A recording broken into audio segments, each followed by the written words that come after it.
귀한 하나님의 말씀을 함께 읽도록 하겠습니다. 고린도후서 3장 말씀입니다. 고린도후서 3장 17절, 18절 두 구절 말씀을 읽도록 하겠습니다. 고린도후서 3장 17절, 18절 말씀 우리가 함께 한 목소리로 읽도록 하겠습니다. 시작. 주는 영이시니 주의 영이 계신 곳에는 자유가 있느니라. 우리가 다 수건을 벗은 얼굴로 거울을 보는 것 같이 주의 영광을 보매 그와 같은 형상으로 변화하여 영광에서 영광에 이르니 곧 주의 영으로 말미암음이니라. 아멘. 저는 오늘 이 본문 말씀을 통해서 여러분과 함께 이 영의 세계에 대해서 좀 함께 정말 중요한 얘기들을 나누려고 합니다. 이 영의 세계, 주는 영이시니 주의 영이 계신 곳에는 자유가 있느니라. 아멘. 정말 귀한 하나님의 말씀입니다.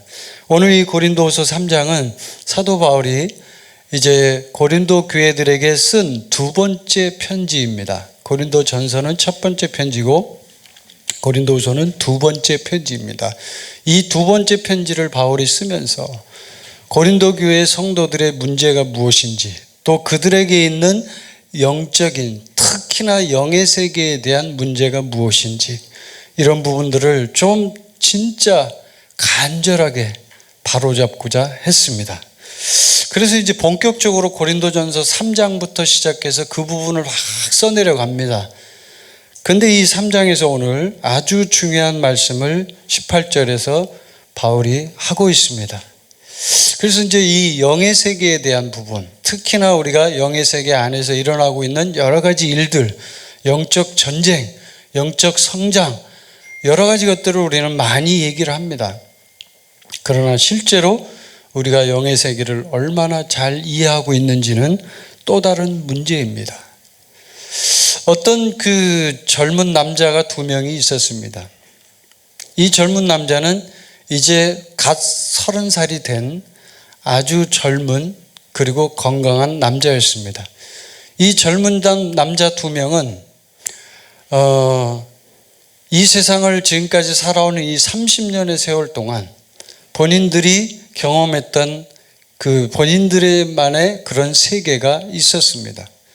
그런데 이 둘에게 갑작스럽게 30살이 되던 그 해에 아주 극적인 변화가 일어나게 됩니다. 어떤 변화였냐면 그 두 명에게 공통적으로 있던 한 친구가, 아주 친한 친구였는데 이 친구가 갑자기 불의의 사고로 죽게 됩니다.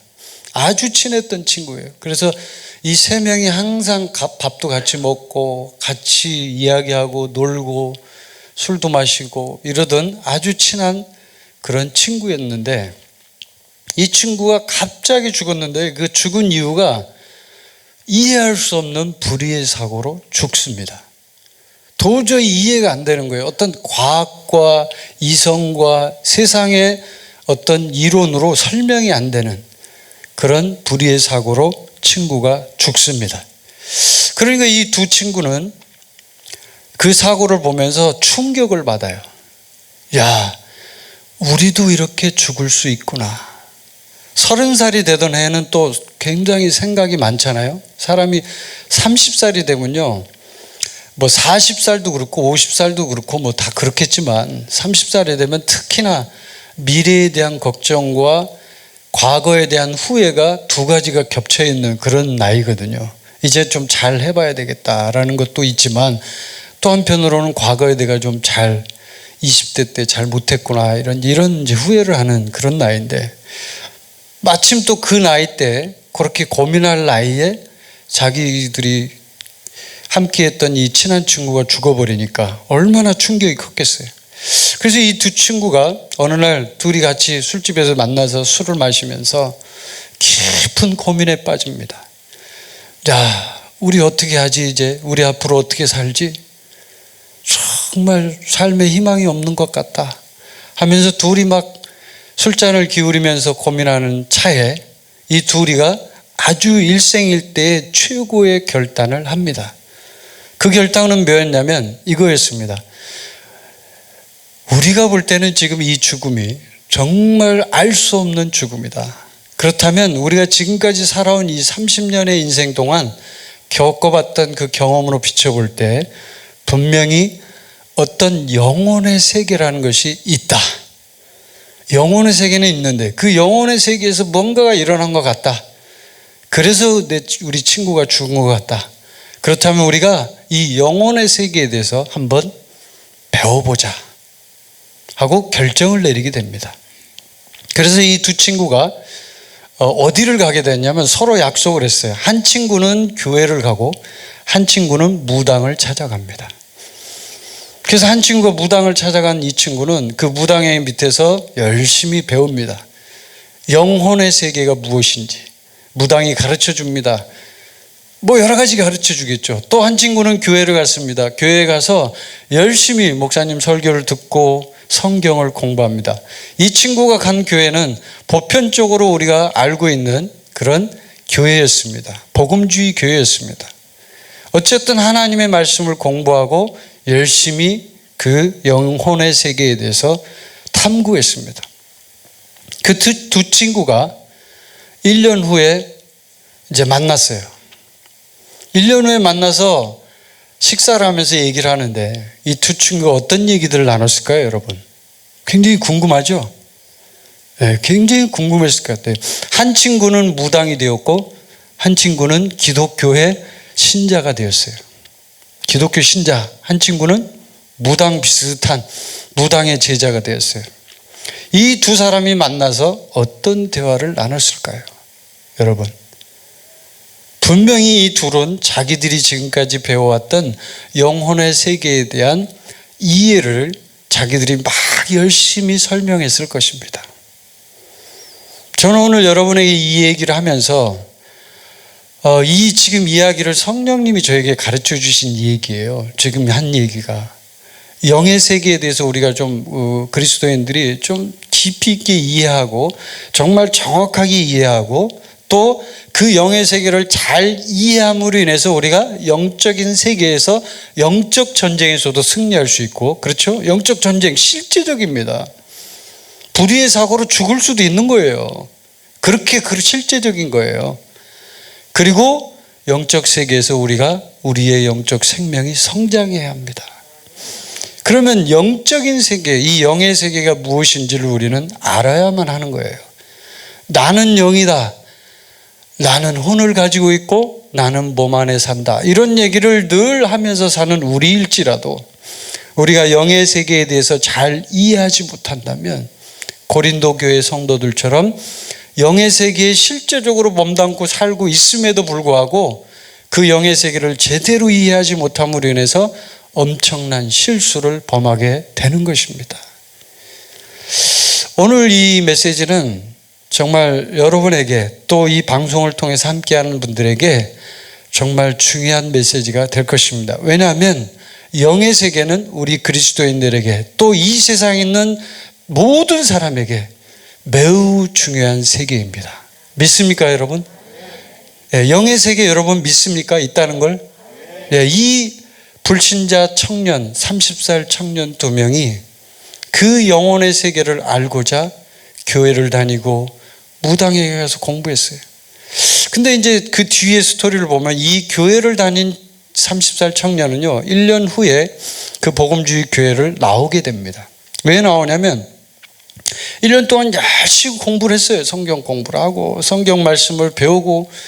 그런데 그렇게 공부를 했음에도 불구하고 영혼의 세계가 무엇인지를 모르겠는 거예요. 모르겠는 거예요. 그냥 공부는 했는데 뭔가 좀 머릿속에 들은 것 같긴 한데 또 좀 이렇게 좀 뭔가 좀 새로운 느낌이 들은 것 같긴 한데 뭘 잘 모르겠는 거예요.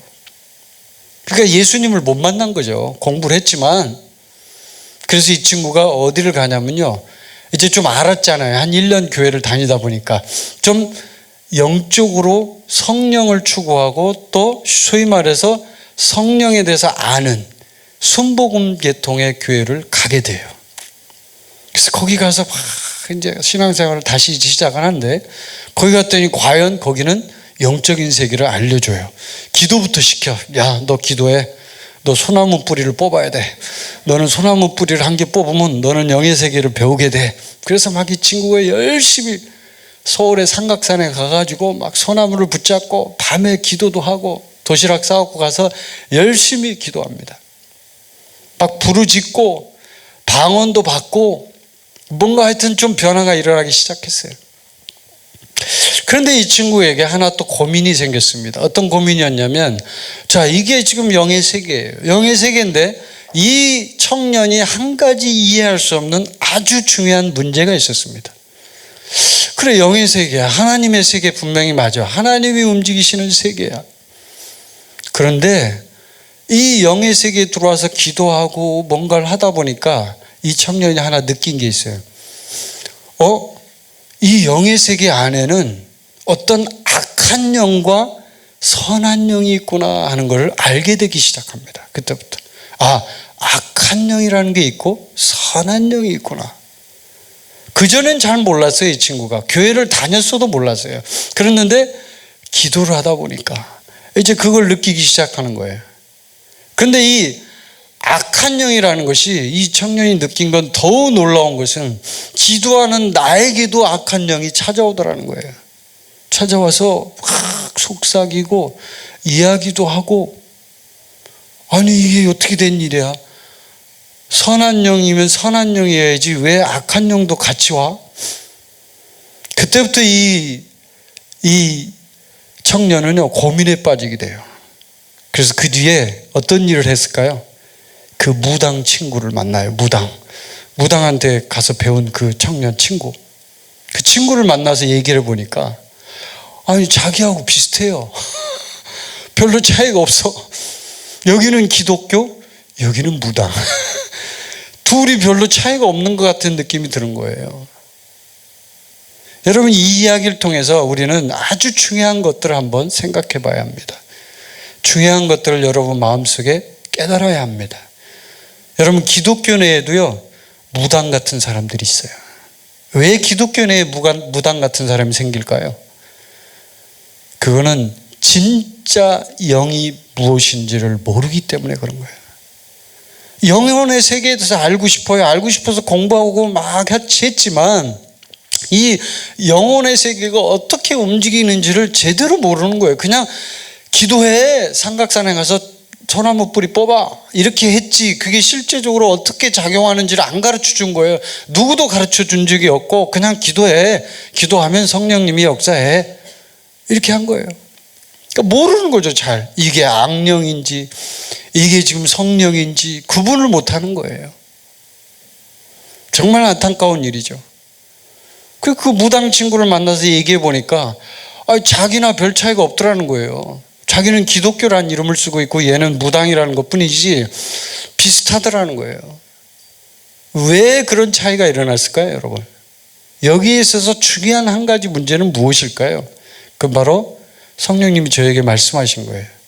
그것은 뭐가 문제냐면요, 그 사람의 중심에, 이 얘기는 참 중요한 얘기인데, 그 사람의 중심에 누가 주인이 되었느냐 하는 거예요.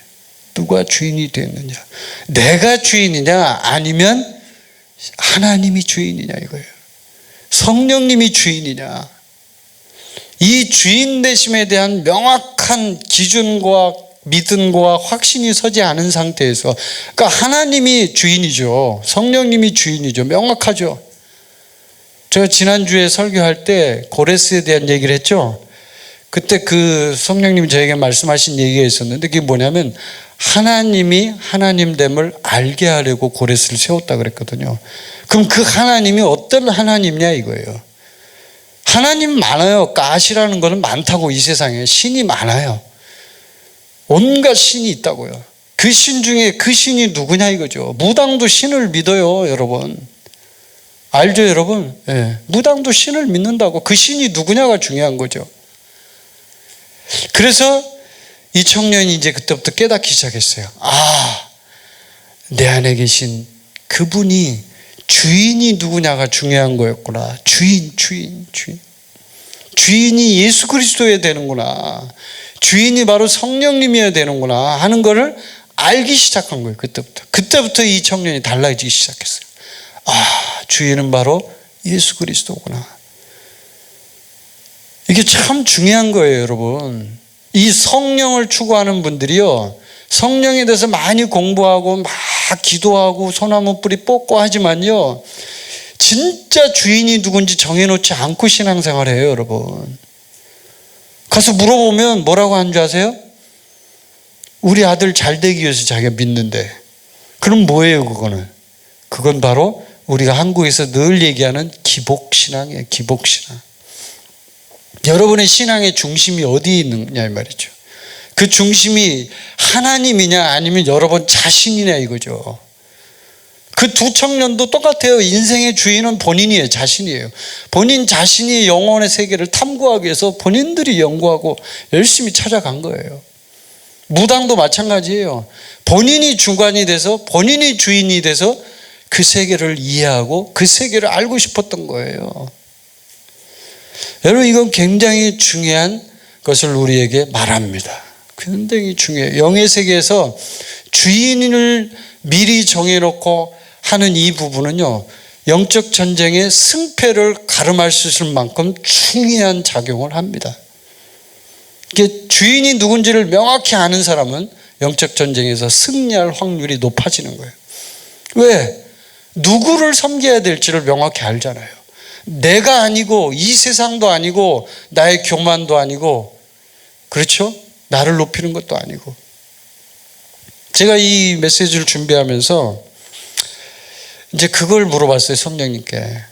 성령님, 근데 이 영적 세계가 참 오묘하고 복잡하고 깊고 참 많은 것들을 담고 있는데, 정말 우리가 영적 세계에서 영적 전쟁을 치르는 데 있어서 우리가 영적 전쟁을 잘하려면 중요한 게 뭐예요, 여러분? 중요한 건 우리가 영적으로 자라야 합니다. 아멘? 자라야 돼요. 자라야, 장성한 분량이 돼야만 진짜 군사가 되고 용사가 되고 싸울 수 있는 힘이 있는 거예요. 조그만한 애가, 은총이 같은 애가 어떻게 싸워요? 물론 뭐 우리 교회 은총이는 힘이 좋아서 뭐 싸울 수도 있겠죠. 워낙 밥을 많이 먹기 때문에. 어른만큼 먹어요. 그러니까 뭐 얘가 나와서 싸우면은 몰라. 은총이가 한번 주먹을 휘둘리면 어른들도 당할 수도 있어. 근데 이제 보통의 경우 아이들은 주먹 휘둘러도 아무런 파워가 없어요. 맞죠, 여러분? 힘이 없어요. 왜? 애니까요. 영적인 세계의 생명도 똑같아요. 영적인 생명이 어리면 이 어린 생명이 나가서 싸우는 것과 장성한 생명이 나가서 싸우는 것은 엄청난 차이가 있어요.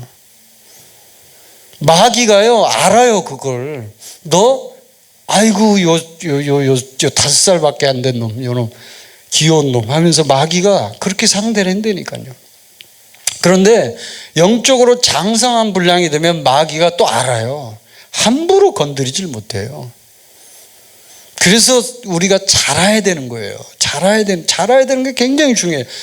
그러니까 이 부분에 대해서 제가 늘 이제 훈련을 시키고 정말 오랜 세월 동안 중국에서부터 선교사로 활동할 때부터 제가 이 부분에 대해서 많이 고민하고 기도하고 했던 부분이기 때문에 늘 주님께 이제 묻고 기도하고 이런 부분이에요, 사실. 근데 이번 주에 이 메시지를 준비하면서 제가 성령님께 또 물어봤어요. 성령님, 왜 영적 성장이 그렇게 사람마다 차이가 있어요? 왜 어떤 사람은 이렇게 말씀을 많이 공부하고 이렇게 기도를 많이 시키는데도 그놈이에요? 왜 똑같아요? 왜 성장이 안 돼요? 왜 똑같아요? 주님이 저한테 뭐라고 하냐면 이렇게 얘기해요. 그것은 바로 성품 때문에 그렇다. 뭐라고요? 성품 때문에 그렇대요. 성품이요? 아니, 성품이, 그 사람 성품이 좋은 사람도 있고 나쁜 사람도 있고, 뭐 어떤 사람은 선천적으로 진짜 천사 같은 사람이 있고, 어떤 사람은 진짜 선천적으로 악인인 사람도 있고, 어떤 사람은 진짜 정말 아무 그 색깔이 없는 거 있죠, 무색. 네. 그런 사람도 있고. 어떻게 성품으로 이걸 가늠을 해요? 그랬더니 주님이 그렇게 얘기를 해요. 성품은 그 그 장면을 제가 환상을 봤는데 그 환상에서 이제 어떤 걸 봤냐면요. 하나님이 그걸 보여주는데 겸손과 교만이 있죠, 여러분. 교만은 마귀가 탄생하게 된 결정적인 악이에요. 숨겨진 죄악. 선으로 가장한 죄악이 교만이거든요. 교만은 겉으로 드러날 때는 진짜 선한 것처럼 보여요. 아니, 정치인들이 자기를 자랑하는데 누가 뭐라고 합니까? 우리 누구도 정치인들이 자기 자랑하는 거 가지고 너희 나쁜 놈아 이러지 않잖아요. 자기의 장점을 부각시키는 거니까. 근데 그게요, 영의 세계에서는 엄청난 죄악이거든요. 교만이기 때문에. 근데 이 교만과 그 다음에 이제 겸손이 있어요. 한쪽에는 제가 환상을 봤는데 그 교만과 겸손 사이에 뭐가 있냐면 그게 그 종이로 만든 이제 그런 종이로 만든 그런 이제 막인데 막 이렇게 그 얇은 천 조각 같은 건데 종이로 만든 것 같이 보여요. 근데 이렇게 약간 투명한 느낌이 드는 거 있죠? 그것이 가운데 딱 쳐져 있더라고요, 이게. 그리고 이쪽에 겸손이 있고 이쪽에 교만이 있는 거예요. 이 장면을 딱 봤는데 성령님이 저한테 얘기해요. 이게 바로 성품을 결정짓는 중요한 단서다. 이렇게 얘기하는 거예요. 예? 이게 성품을 결정짓는 중요한 단서라고요?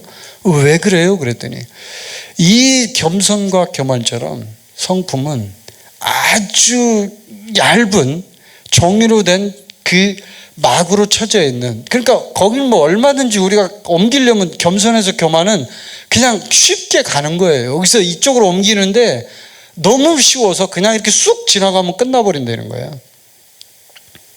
그만큼 겸손과 교만은 교차되어 있고 구분하기 힘들 정도로 이것이 딱 붙어 있대요.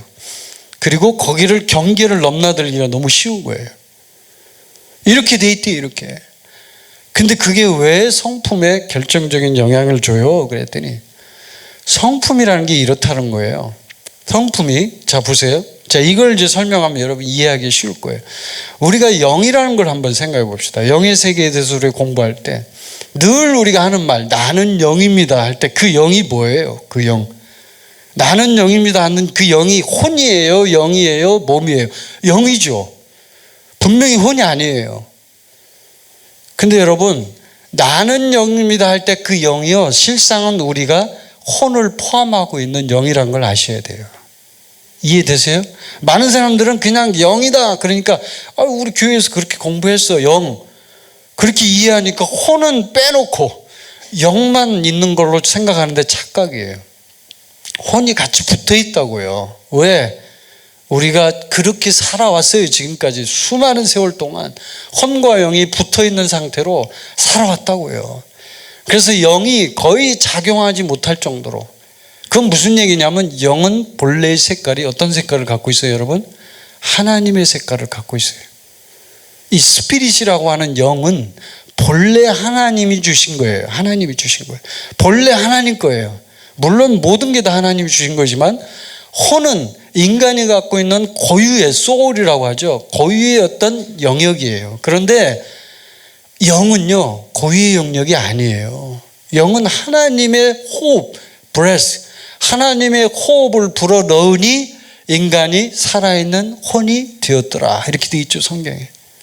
그렇기 때문에 영은 본래가 하나님 거예요. 하나님의 특성을, 하나님의 형상을 갖고 있어요. 근데 이 영이 어떻게 되냐면 혼 쪽으로 붙으면, 혼하고 딱 붙어 있는 상태가 되면 이 영이요, 혼에 있는 온갖 것을 다 흡수해 가지고 그런 영으로 변화돼 버려요. 이해되십니까? 이해돼요? 근데 그 혼 속에 뭘 품고 있어요? 본인이 갖고 있는 성품을 품고 있다는 거예요. 문제는 성품. 자, 성품 한번 봅시다. 성품 지금 금방 제가 설명드렸는데, 그러면 이 혼이 성품을 품고 있어요. 영 쪽에 있는 게 아니에요, 성품은. 근데 이 성품이 영에 지대한 영향을 줘요. 자, 영적인 성장 얘기할 때 영적 성장 공식, 그러면 항상 하는 게 뭐냐면 정말 좋은 마음밭에다가, 마음밭, 좋은 땅, 그렇죠? 우리가 늘 성경을 통해서 공부했죠. 좋은 땅에다가 하나님의 말씀의 씨앗을 뿌리면 거기서 열매가 맺혀요. 30배, 60배, 100배. 그런데 중요한 게 뭐예요? 이 말씀이 중요한 게 아니라 항상 우리가 어렵고 힘든 게 뭐예요? 말씀은 뿌려요. 말씀은 하자가 없어요. 그 말씀이 무슨 문제가 있는 건 아니에요. 그런데 왜 항상 열매에 문제가 생기냐면 땅이 문제가 있는 거예요. 땅이. 돌짝밭. 그렇죠? 예, 딱딱한 땅. 가시떨기에 있는 땅. 왜 이런 땅에 마음밭이 차이가 날까요? 그건 바로 성품 때문에 그렇다는 거예요. 성령님이 저에게 얘기했어요. 성품 때문에. 마음밭이 차이 나는 게 성품 때문에. 자, 그럼 성품을 한번 더 들어가 봅시다. 성품. 성품은 다양한 걸 그 안에 담고 있어요. 예수님의 성품을 담고자 하는 사람은 자기의 성품을 내려놓는 사람이에요. 아멘. 여러분 지금 그거 훈련하고 있죠. 예수의 성품을 닮은 사람으로 우리가 변화되자. 예수의 성품으로 나아가야 우리는 승리한다. 여러분 어떤 일을 할 때, 어떤 결정적인 사건이 일어날 때 우리 주변을 한번 생각해 보세요. 교회에서건 우리 직장에서건 사회생활 할 때도 한번 보세요. 어떤 일을 할 때 결정적인 어떤 일들이 일어날 때 그 사람이 결정하는 걸 한번 보세요. 어떻게 결정하던가요? 그 사람의 성품대로 결정해요. 맞습니까? 성품대로 해요. 신앙인이면 신앙인답게 하나님 믿는 사람이면 하나님 말씀대로 결정하면 좋겠는데 안 그렇다니까요. 실상은 성품대로 그 자기가 갖고 있는 캐릭터대로 결정해버려요. 죄를 짓거나 아니면 주님을 선택하거나. 그래서 우리가 항상 영적 거장들을 보면 뭘 느껴요? 저 사람들은 좀 다른 인간들이다. 뭔가 좀 다른 인간이다라는 느낌을 갖는 거예요. 왜? 그 사람의 성품이 달라 보이거든요. 뭔가 좀 달라 보여요. 그 달라 보이는 결정적인 차이가 뭘까요? 이게 바로 성령님이 저에게 보이신 그 환상. 겸손과 교만. 정말 투명한 막으로 딱 그렇게 쳐져 있는, 정말 아무것도 아닌데 거기서 왔다 갔다 하면 그냥 바로 넘어가면 겸손, 바로 넘어가면 교만이에요. 이것이 그 사람의 성품 속에 강력한 작용을 한다는 거예요. 이건 무슨 말이냐면 좀 더 쉽게 얘기하면, 자, 어떤 사람이 어떤 성품을 갖고 있는데 그 성품은 다양한 것들을 내포합니다. 여러 가지 경험이 있고 본인이 배워왔던 게 있고 문화가 있고 전통이 있고 관습이 있고 그 지역의 나라에 있는 어떤 그런 것들이 녹아져 있어요. 그래서 그 사람의 성품을 만듭니다. 근데 성품은 우리가 성경적으로 볼 때는요, 좋은 성품이 있고 나쁜 성품이 있어요. 두 개로 구분할 수 있어요. 악한 성품이 있고 선한 성품이 있어요. 선한 성품인 사람은 어떤 특성을 갖고 있을까요, 여러분? 선한 성품의 사람은 오로지 하나님께로 향하는 열정이 있는 성품을 말해요. 그러니까 하나님을 따라가려고 하는 성품이에요. 그래서 이런 성품을 갖고 있는 사람은 하나님을 높이는 쪽에 집중하고 하나님을 최대한 영광을 그쪽으로 돌리는 쪽에 집중하고 늘 하나님이 나의 주인이라는 것을 잊지 않는 쪽으로 집중하고 나의 자신에 대한 모든 것들을 감추려고 하고 나를 죽이려고 하는 그런 특성을 아주 많이 내포하고 있어요. 이런 성품인 사람은.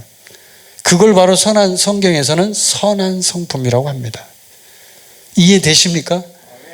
근데 악한 성품은 뭐예요? 우리 이 세상의 기준으로는 착하다. 아유, 저 사람 법 없어도 살아. 그게 아니에요. 그게 아니에요. 여러분, 그렇게 생각하면 아주 많이 착각하시는 거예요. 그렇게 생각하는 사람 중에도 악한 일을 저지르는 사람이 많습니다, 여러분. 선한 것처럼 하면서 뒤로 나쁜 짓 하는 사람 많아요. 맞습니까? 예. 네. 제가 이번 주에 그 중국에 대한 이제 이런 그 선거와 관련해서, 그 미국 선거와 관련해서 이제 여러 가지 막 그런 정보들을 좀 봤는데, 야, 정말 중국이 너무 겉으로는 선한 척 하면서 뒤로 나쁜 짓을 많이 해가지고 제가 막 뚜껑이 열리려고 그러더라고요. 뚜껑이. 와, 이 뚜껑이 막 열려요. 막 스팀이 막 올라와. 아, 이것들이 진짜 막. 그래서 제가 기도를 하는데 갑자기 그런 기도를 했어요. 주여, 저들을 처단하여 주옵소서. 이렇게 그런 기도를 할 정도로. 아니 이게 왜 무섭냐면요, 겉으로는 아닌 것처럼 하면서 뒤로 나쁜 짓을 한단 말이에요. 뒤로. 차라리 그냥 대놓고 나쁜 짓을 하면 아유 저놈 나쁜 놈이다 하고 그냥 그럴 거 아니에요, 우리가 통상적으로 얘기할 때. 근데 그런 사람이 훨씬 착한 사람이에요. 그 사람이 예수님 만나면 확 뒤집어질 사람이에요. 근데 뒷구멍으로 나쁜 짓 하고 겉으로는 선한 척 하는 것처럼 악한 게 없는 거예요. 이게 세상의 성품이에요. 겉으로는 선한 척이에요. 다른 사람이 볼 때는 아닌 것처럼. 위선. 예수님이 바리새인에게 제일 많이 얘기했던 거, 이 회칠한 무덤들아. 겉으로는 아닌 것처럼 속으로는 온갖 악이 가득 차 있어. 그래서 제가 뚜껑이 열렸죠. 이게 바로 성품이라는 거예요. 이게 성품. 이게 결정적으로 마음밭에 차이를 낸대요. 이 성품에. 그래서 이제 제가 깨달았어요. 이 성품을 바꿔야 되는 거야. 성품. 이 성품을 좀 바꿔줘야 되는데 어떻게 해야 되죠? 주님, 이 교만과 겸손이 그냥 진짜 얇은 막으로 딱 쌓여진 그런 형태로 있다는데 어떻게 해야 되죠? 근데 오늘 이 본문 말씀을 보여줘요. 성령님이 이 말씀을 딱 보여주시면서 이 말씀을 통해서 저에게 얘기를 하는 거예요. 자, 이 말씀을 통해서 네가 이 성품의 문제를 한번 해결해봐. 이 부분에 대해서 한번 네가 진짜 하나님 앞에 부르짖으며 해결할 수 있도록 나아가봐. 그러더라고요. 그래서 이제 보니까 17절 말씀 한번 같이 읽어봅시다. 다시 한번 시작. 주는 영이시니 주의 영이 계신 곳에는 자유가 있느니라. 아멘. 이 말씀은 분명히 이렇게 얘기합니다. 주는 영이시니 주의 영이 계신 곳에는 자유가 있다고 말합니다. 사람들은 하나님을 믿는 것을 속박이라고 생각하는 사람들이 있습니다. 하나님 믿는 것이 어떤 굴레에 휩싸여서, 율법에 휩싸여서 모세의 수건을 쓴 것처럼, 모세가 율법을 지키라고 할 때 이스라엘 백성들은 정말 힘들었어요. 왜냐하면 지킬 힘도 없는데 지키라고 하니까 그거를 막 지키려고 억지로 하려고 하니까 죽겠지 진짜. 하기는 싫고 근데 하라고 하니 진짜 미치겠지. 근데 요즘 애들이 그럴 거예요. 요즘 애들이 부모들이 뭐 이거 하라면 하기는 싫고 미치겠지. 그게 뭐냐면 굴레예요. 속박이에요. 율법이에요. 그래서 이 고린도후서 3장에서 앞에 부분에 얘기를 해요. 그리스도의 편지 얘기하면서 영의 직분을 얘기하고 그 다음에 새 언약의 일꾼을 얘기하면서 그 영의 직분이 진짜 하나님께서 우리에게 주신 직분이라면 그 영의 직분은 율법이라고 하는 굴레, 속박 이것에 얽매이지 않는다는 거예요. 그것이 막 얽어매갖고 도저히 힘들어서 못 살겠다 이런 차원이 아니고 영은 진정한 자유를 준다는 거예요. 진정한 자유. 여러분이 그걸 깨달아야 돼요. 진정한 자유를 여러분이 영 안에서 누리질 못한다면 여러분 신앙생활 잘못하고 있는 거예요.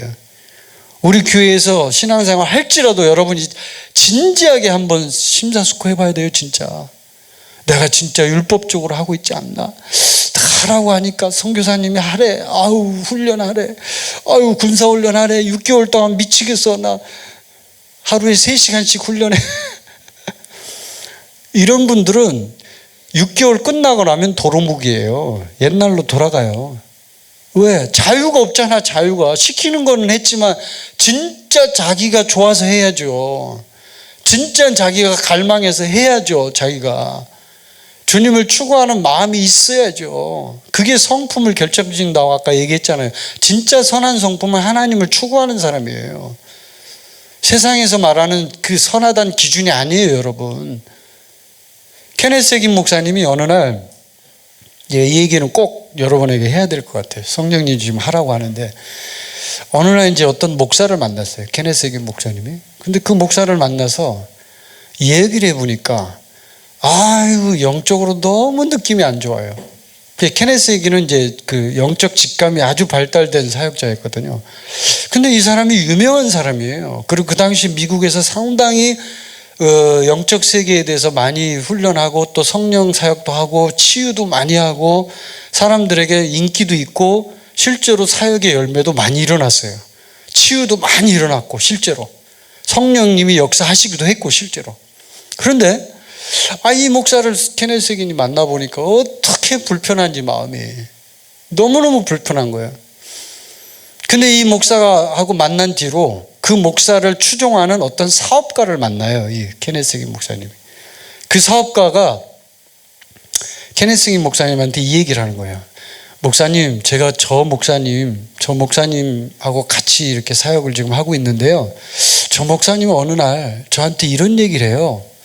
네 집에 있는 그 장롱송에 감춰진 그 다이아몬드, 엄청 굵은 거, 다이아몬드 큰 거, 비싼 거, 그 다이아몬드, 네 장롱 서랍 두 번째 칸에 있지?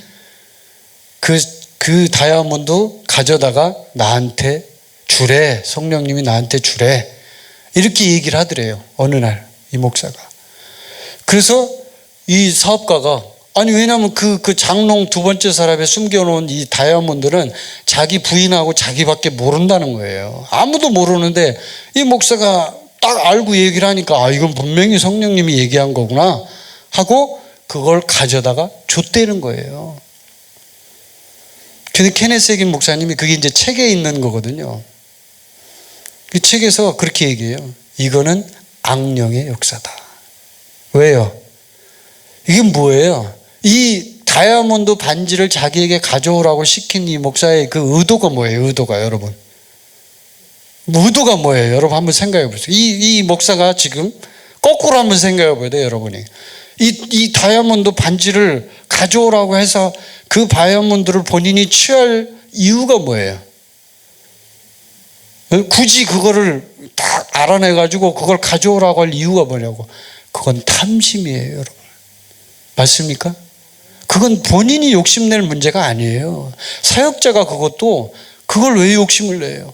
하나님이 주시면 받으면 되는 거지. 그걸 굳이 거기 있는 걸 다 비밀스러운 어떤 걸 아는 것처럼 해가지고 그 악령이 가르쳐준 정보를 가지고요. 그러니까 양신이 역사한 거예요, 이 목사한테. 양신이 역사해서 성령이 역사했다가 또 악령이 역사했다가.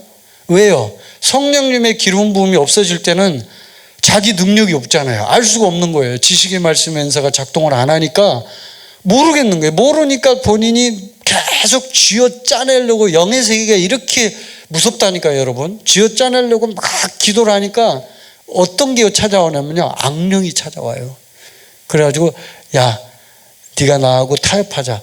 내가 너한테 이거 가르쳐 줄게. 그러면 내가 네가 나한테 좀 경배해. 나 좀 이해해 줘 하면서 약간 딱 틈을 타고 들어와 버린 거예요. 그럼 그 목사가 어느 순간에 그것을 분명히 허락했을 거라고요.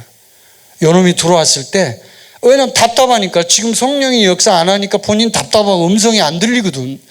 여러분, 음성이 안 들릴 때 쥐어짜지 마세요. 그 음성 누가 들려주는 거예요? 성령님이 들려주는 거예요. 당신 거 아니에요. 자랑하려고 주는 거 아니라고요. 아멘? 그거 하나님이 주신 거예요. 하나님이 선물로 주신 거예요. 당신 잘난 거 하나도 없으니까 자랑할 필요 없어요. 그런데 사역자들이 대부분 어떤 그런 악에 빠지냐면, 본인이 은사가 안 나타나면 쥐어짜요. 쥐어짜. 그걸 이용해 먹어야 되니까. 뭐해? 돈을 벌려고. 그래서 사역자들 중에, 여러분이 사역자들 중에 분별이 안 될 때 분별하기 아주 쉬운 방법이 뭐냐면, 이 사역자가 막 사람들한테 돈을 막 받는가, 돈을 막 지나치게 막 받으려고 노력하는가, 이걸 봐야 돼요. 돈을 받을 이유가 없어요, 여러분. 솔직히 우리가 하나님 세계에서는요. 아멘입니까? 하나님이 안 준 게 하나도 없잖아요. 아멘. 모든 게 다 하나님이 준 거예요. 제가 지금 메시지를 던지고 있는 이 메시지도 하나님이 주신 거예요. 제게 아니라고요, 제게. 뭘 자랑할 게 있고, 뭘 그걸 가지고 뭐 써먹을 게 있어서, 세미나 합니다. 100만 원 내십시오. 이번에 성령 세미나 100만 원. 자, 이번에 훈련 받습니다. 자, 100만 원. 왜 돈을 받냐고요? 도대체 당신이 뭐 때문에 그 돈을 받냐고요? 다 하나님이 주신 건데. 아멘이시죠? 제가 이거 비판하는 건 아니고요. 정말 안타까워서 그래요. 사역자들은 주님을 바라봐야 되는 거예요. 어떤 여기에 있는 시스템에 있는 돈을 의지하고 거기에서 나오는 뭔가를 의지하는 게 아니라 진짜 주님을 바라봐야 되는 거예요. 주님이 공급의 근원이시잖아요. 아멘. 말은 그렇게 하면서 실제는 공급의 근원이라고 말을 하면서 성도들한테 헌금 좀 하세요. 딱 찾아가서 헌금 좀 하세요. 그런 사역자들 얼마나 많아요. 은근히 돈 내라고 막 협박하고 은근히 돈을 내도록 유도시키고. 맞죠, 여러분? 제가 오늘 솔직하게 얘기하는 거예요, 여러분에게. 한국 교회뿐만 아니라 전 세계 사역자들이 이래요. 지금 이게 뭐냐면 성품의 문제에 있는 거예요, 이게. 예수님을 진짜 주인으로 믿고 따라가는 사람은 그 문제가 일어나질 않아요. 왜요? 전부 다 주인 거잖아요. 전부 다. 소유권 이전했잖아요. 근데 뭘 자기가 자랑할 게고 뭘 그걸 가지고 돈을 받고 뭘 그걸 가지고 그 다이아몬드를 알아내가지고 뽑아내고. 케네스 해긴 목사님이 그 목사하고 교류를 안 했대잖아요. 아, 저 사람 상대할 사람이 아니다. 왜? 영적 직감을 알거든요, 본인이. 그리고 막 그런 분들 있죠. 예언해주고 돈 받고 기도해주고 돈 받고 나한테 기도 받으려면 2만 원, 나한테 기도 받으려면 5만 원, 나한테 치유기도 받고 싶어? 50만 원 갖고 와. 전부 가짜예요. 제가 이 자리에서 분명히 얘기하지만 여러분, 하나님이 주신 것은 우리가 돈으로 매길 수 없는 거예요. 장사가 아니잖아요. 이걸 가지고 장사하는 거 아니잖아요.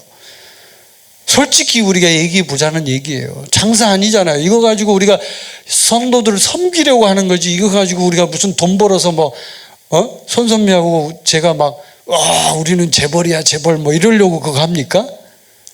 미친 짓이죠, 그건. 그러려면 사업해서 떳떳하게 돈 버세요, 차라리. 정말 안타까워요, 제 마음이. 오늘날 이 한국과 전 세계 사역자들 중에 케네스 긴 목사님도 그 부분에 대해서 너무 안타까워했어요. 그런 사역자들이 너무 많다는 거예요. 성품이 잘못되어 있는 거예요. 예수 그리스도를 주인으로 모시고 그 주인이 하라는 대로 따라가면 그런 일을 안 할 텐데, 그런 욕심 있는 탐심의 행동을 안 할 텐데. 그래서 이제 오늘 18절 말씀, 자, 한번 그 18절 말씀 다시 한번 읽어보도록 하겠습니다. 거기서 이 성품의 문제를 해결하는 중요한 단서를 한번 얘기해 보도록 하겠습니다. 시작. 우리가 다 수건을 벗은 얼굴로 거울을 보는 것 같이 주의 영광을 보매 그와 같은 형상으로 변화하여 영광에서 영광에 이르니 곧 주의 영으로 말미암음이니라. 아멘. 자, 이 말씀을 자세히 보세요. 자, 우리가 다 수건을 벗은 얼굴로 거울을 보는 것 같이라고 말합니다. 자, 이 수건은 뭐냐면 모세가 썼던 수건입니다. 모세의 수건은 그 모세가 그 영광, 이 율법의 직분, 이 율법의 직분은요 없어질 직분이에요. 이 율법의 직분은요 앞으로 이제 영원히 있을 직분이 아니고요 일시적으로 하나님께서 구약시대에만 주어진 그런 영광스러운 직분이에요. 근데 그 영광스러운 직분에 모세의 얼굴에 광채가 빛이 나는데 그 빛이요 점점 사라져요. 왜요? 없어질 직분이니까요. 없어질 직분은 시간이 지나면 점점 빛이 사라지게 돼 있어요. 그래서 그 모세의 얼굴을 가리려고 이스라엘 백성들이 모세의 얼굴에 수건을 씌웠어요. 그게 바로 이 수건이에요, 수건. 근데 그 수건이 뭐냐면 우리 성품을 결정짓게 만드는 아주 중요한 것들을 내포하고 있어요. 이 수건이, 수건. 이 수건이 얼굴에 딱 가려지면, 자 보세요. 수건을 벗은 얼굴로 주님의 영광을 보면 주님의 영광이 어떻게 보여요? 뚜렷하게 보이겠죠. 근데 수건을 이렇게 씌우고, 수건을 씌웠어요, 얼굴에. 씌우고 주님의 영광을 보면 어떨까요? 주님의 영광이 희미하게 보이죠. 이렇게 희미하게 뭔가 이렇게 탁 천으로 씌워진 상태에서 보면은 잘 안 보여요. 근데 그 수건이 모세의 수건이라고 합니다. 모세의 수건. 이 모세의 수건은 율법이기도 합니다. 율법, 굴레. 인간에게 있는 어떤 정말 알 수 없는 속박, 그러니까 자유가 없는 거예요. 진정한 자유로, 아까 제가 얘기했지만 영의 세계에서는 진정한 자유가 있어야 되는 거예요. 주의 영이 있는 곳에는 자유가 있느니라. 아멘. 자유가 필요한데 자유가 없어요. 진리가 너희를 자유롭게 하리라. 아멘. 자유가 있어야 되는데, 예수님을 만났으면 자유가 있어야 되는데 없어요. 왜? 율법으로 생각하니까, 지키라고 하니까, 하라고 하니까 하는 줄 알고 그렇게만 생각을 하니까 자꾸. 이게 바로 모세의 수건이라는 거예요.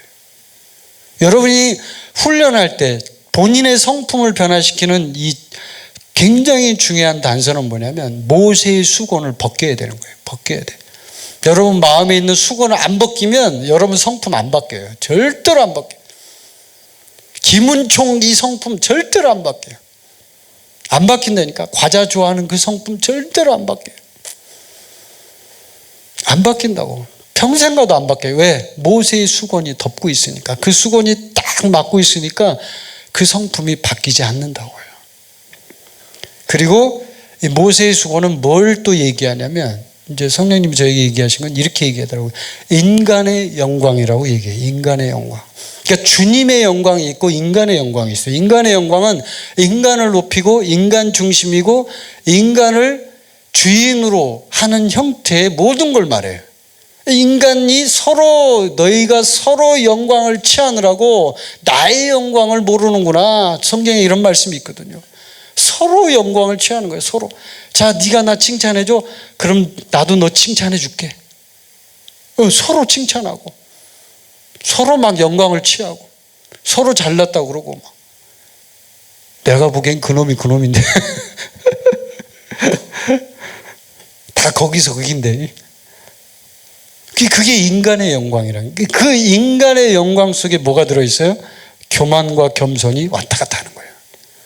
제가 본 그 환상에서 교만과 겸손이 아주 가까이 붙어 있어요.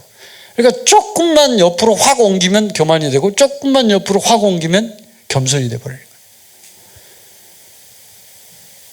그리고 고정관념, 종교적인 자기기만 혹은 전통, 이런 것들이 그 사람 속에 있어가지고 그 모세의 수건으로 작용을 해서 그 사람의 성품을 누르는 거예요. 하나님 쪽으로 가도록 하지를 못하게 하는 거죠.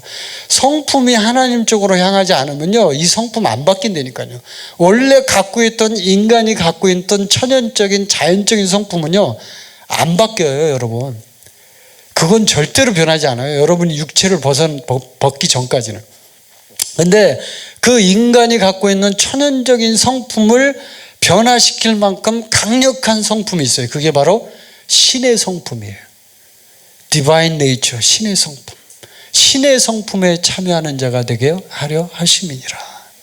그 신의 성품에 참여하면, 그러면 이 인간이 갖고 있는 천연적인 성품은 없어져요. 왜냐하면 이 신의 성품이 너무 세기 때문에 이 성품이 자연적인 성품을 눌러버리거든요. 원래 이 인간은 이런 인간이야 라고 알고 있었는데, 이 사람이 좀 달라졌어.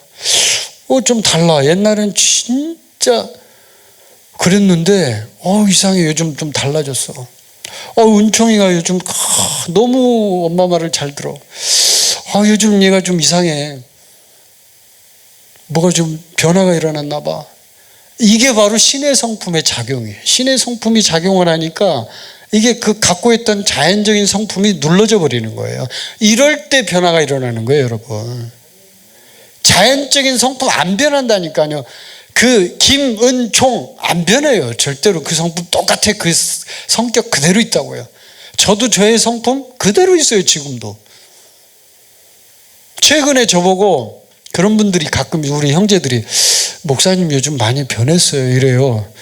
제가 그래서 웃으면서 나 변한 거 없어. 똑같아. 그랬더니 변했대. 아니야, 난 달라진 거 하나도 없어.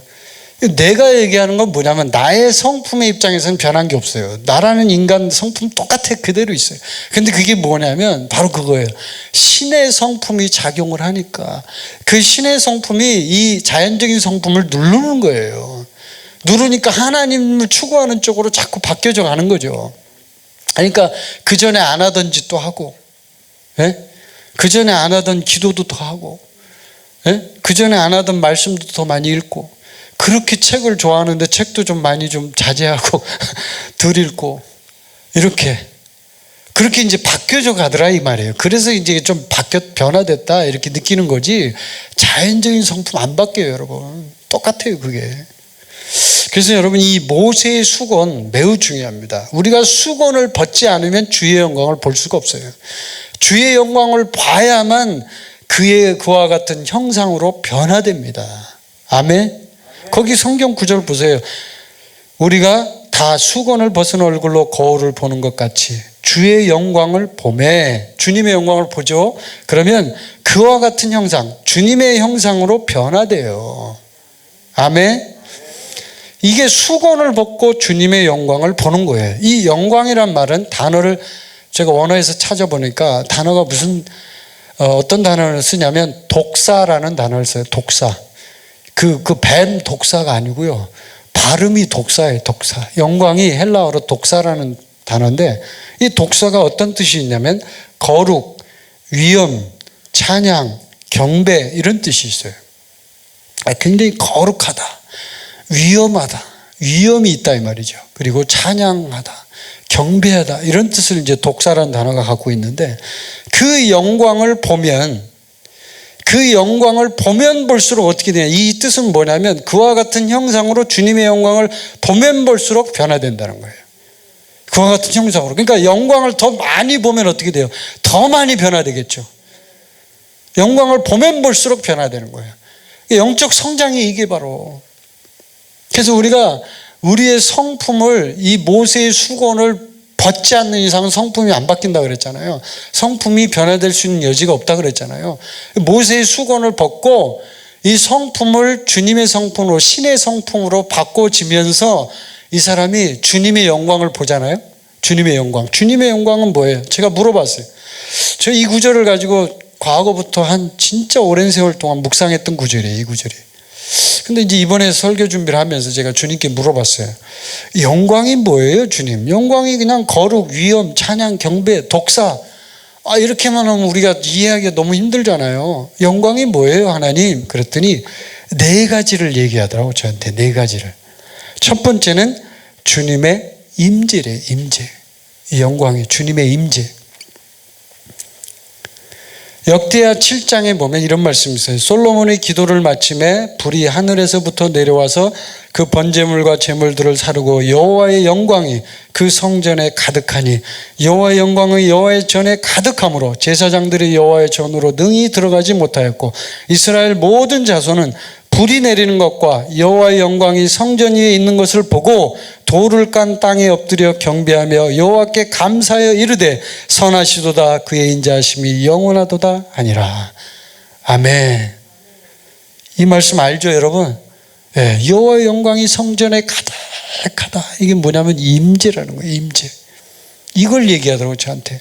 임재다. 주의 영광은 임재다. 임재. 그래서 주님의 영광을 보는 건 뭐냐면 주님의 임재 가운데로 계속적으로 체험을 하라는 거예요. 주님의 임재를 체험하라는 거예요. 영광을 본다는 게 무슨 말인지 지금 설명해 드리는 거예요.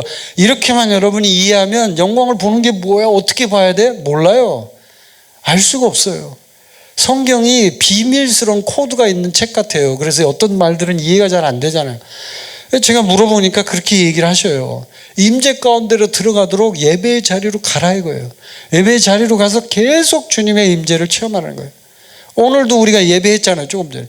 예배 가운데 주님의 임재를 경험하라는 거예요. 주님이 지금 임재하시고 주님이 영광 받으시고, 예배에는 항상 주님이 임재하신다는 거예요. 아멘. 왜? 본인의 이름을 높여주니까 기분이 좋잖아요. 성령님이. 하나님이 기분 좋기 때문에 그 예배에 하나님이 와요. 와서 영광을 받는다고요, 여러분. 마귀가 영광 받을 수가 없어요, 이 자리는. 마귀가 왔다간 바로 아웃이에요, 그거는. 그 다음에 2번째를 말씀하시는데 뭐라고 얘기하냐면 그 영광을 보는 것이 하나님의 말씀을 보는 것이다. 이렇게 얘기해요. 저한테 하나님의 말씀. 아, 그래요? 그러면서 이 구절을 보여주는데 요한복음 1장에 이런 말씀이 있어요. 말씀이 육신이 되어 우리 가운데 거하심에 우리가 그의 영광을 보니 아버지의 독생자의 영광이요 은혜와 진리가 충만하더라. 아멘. 자, 말씀이 육신이 되신 예수 그리스도, 태초에 말씀이 계시니라. 그 말씀은 하나님과 함께 계셨느니라. 그 말씀이 온 세상을 창조한 바로 예수 그리스도 말씀, 그 말씀이 바로 영광이라는 거예요. 그 말씀을 보면 우리가 그의 영광을 본다는 거예요. 아멘. 영광을 봐야 변화가 될 거 아니에요. 영광을 봐야 주의 형상으로 변화되는 거예요, 여러분. 그 다음에 세 번째는 뭐라고 얘기하냐면 기적이래요. 기적. 요한복음 11장에 보면 이런 말씀이 있어요. 예수께서 이르시되 내 말이 내가 믿으면 하나님의 영광을 보리라 하지 아니하였느냐 하시니. 아멘.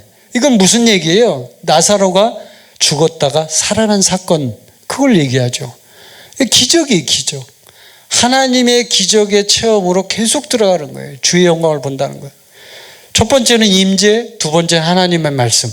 말씀을 보면 볼수록 주님의 영광으로 더 깊이 들어간다는 거예요. 아멘. 그리고 세 번째는 기적. 네가 진짜 그리스도인이고 영의 세계를 탐구하는 사람이라면, 아까 제가 처음에 얘기했죠. 그 두 청년이 영의 세계를 알고 싶어서 무당에게 찾아가고 교회에 찾아가고 하면서 진짜 중요한 걸 알게 됐죠. 한 청년이 주인이 누구냐를 알게 됐잖아요. 주인이. 그런 것처럼요, 우리가 진짜 이 영의 세계를 공부하는 우리 그리스도인들, 영의 세계 안에 살고 있는 그리스도인들이요, 진짜 이 생생한 기적의 세계를 체험하지 못하면 하나님이 살아있는 걸 경험하지 못한다는 거예요.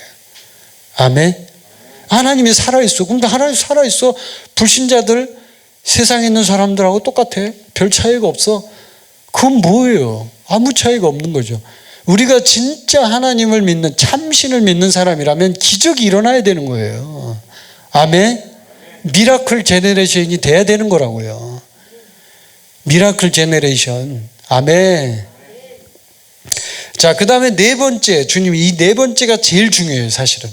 이 네 번째를 성령님 저한테 얘기를 하셨는데, 이 네 번째를 보면서 제가 정말 중요하다 이런 생각을 했어요. 네 번째는 뭐냐면 하나님의 사랑을 체험하라는 거예요. 하나님의 사랑. 왜 그러냐면, 자, 요한복음 17장 한번 펴보세요. 이건 중요하니까 한번 찾아봅시다. 어렵지만, 이 구절이 좀 어려워요. 어렵지만 여러분이 이걸 좀 잘 이해해야 돼요, 사실은. 요한복음 17장 22절, 24절 한번 봅시다. 자, 22절부터 24절까지 한번 읽어봅시다. 이게 잘 봐야 돼요, 성경 구절. 이게 좀 문장이 어렵기 때문에. 자, 요한복음 17장 22절 시작. 내게 주신 영광을 내가 그들에게 주었사오니 이는 우리가 하나가 된 것 같이 그들도 하나가 되게 하려 함이니이다.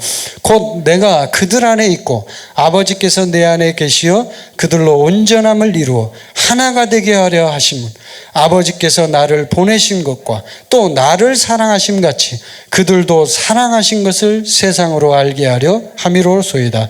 아버지여, 내게 주신 자도 나 있는 곳에 나와 함께 있어 아버지께서 창세전부터 나를 사랑하심으로 내게 주신 나의 영광을 그들로 보게 하시기를 원하옵나이다.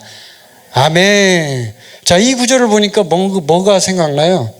이 하나님의 영광은 바로 하나님과의 연합이고 그 연합이 하나님의 사랑으로 연결되어 있구나 하는 걸 느낍니다. 내게 주신 영광이 영광. 우리가 지금 영광을 봐야 돼요. 영광을 봐야만 변화돼요. 영광을 보면 볼수록 우리는 변화돼요. 근데 그 예수님께 주신 영광, 그걸 내가 그들에게 주었다는 거예요. 그들이 누구예요? 우리 그리스도인. 예수님을 주인으로 믿는 모든 그리스도인이 그들이에요. 그들에게 영광을 주었는데 그게 뭐냐면 우리가 하나 된 것처럼 영광을 같이 취하라는 거죠. 주님의 영광을 함께 공유하라는 거죠. 아멘. 그래서 그 공유가 뭐냐면 23절에 보면 아버지께서 내 안에 계시어 그들로 온전함을 이루어 하나가 되게 하려 하면 뭐예요? 아버지께서 나를 보내신 것과 또 나를 사랑하심 같이 그들도 사랑하신 것을 세상으로 알게 하려 함이로소이다.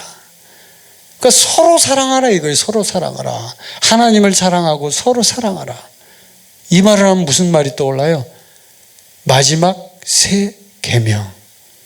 아멘. 예수님이 우리에게 주신 새 계명. 하나님을 사랑하고 서로 사랑하는 것.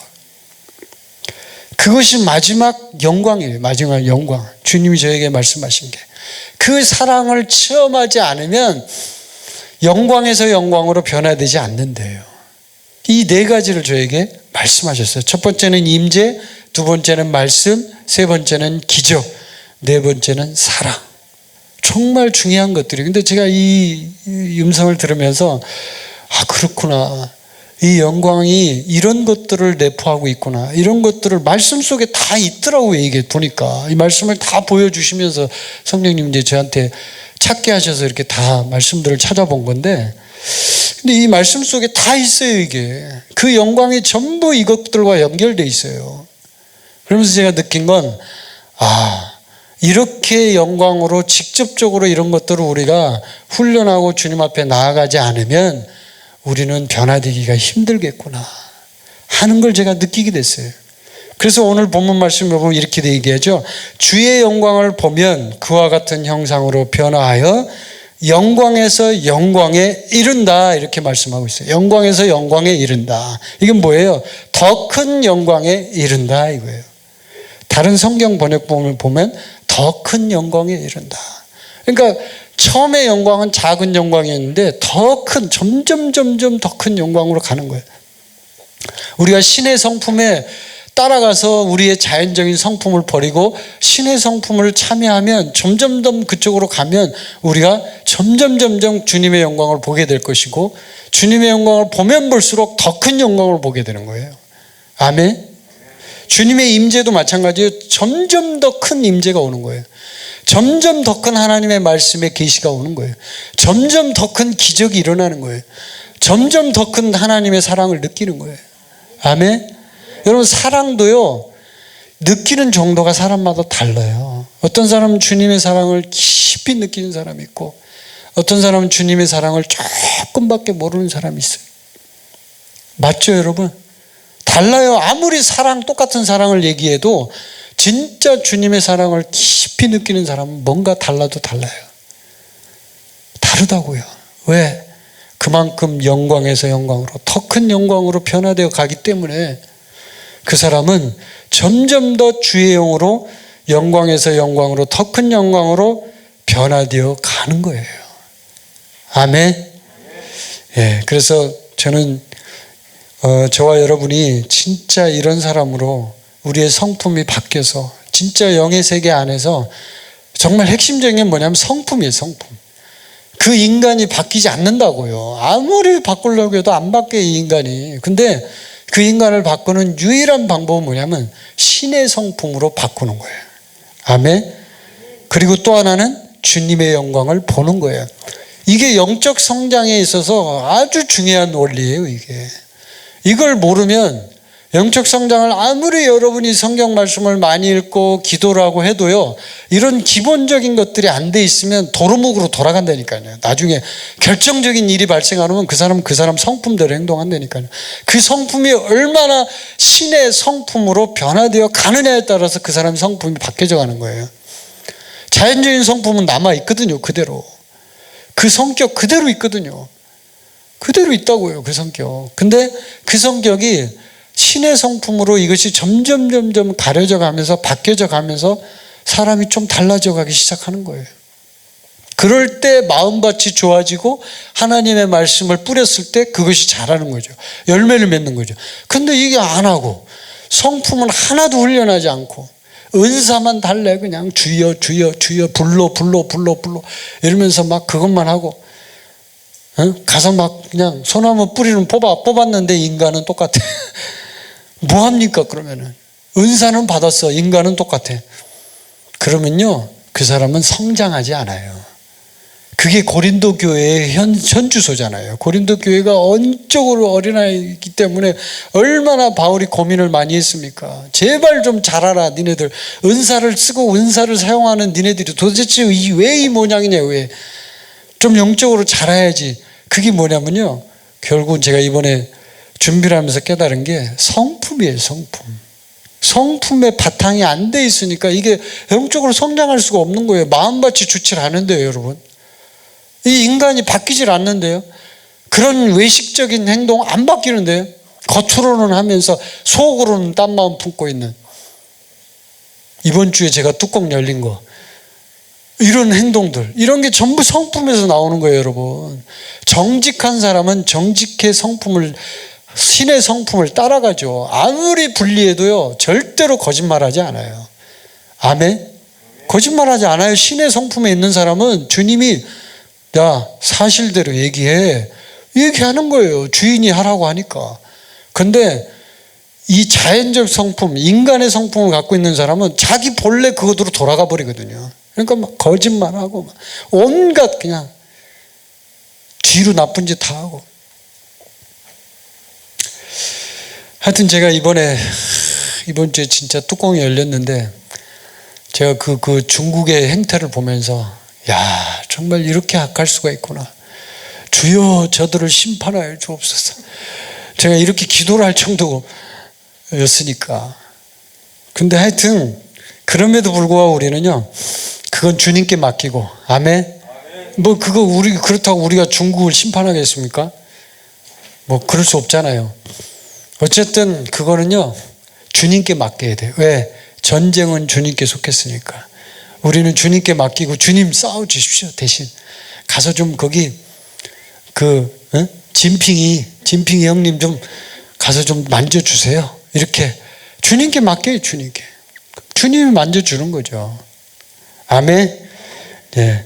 그래서 저와 여러분이 정말 주님 앞에서 영광에서 영광으로 우리의 성품을 주님의 신의 성품으로 바꾸어 주님 앞에 정말 영적으로 성장할 수 있는 그런 좋은 마음밭이 되는 여러분이 되시기를 바랍니다.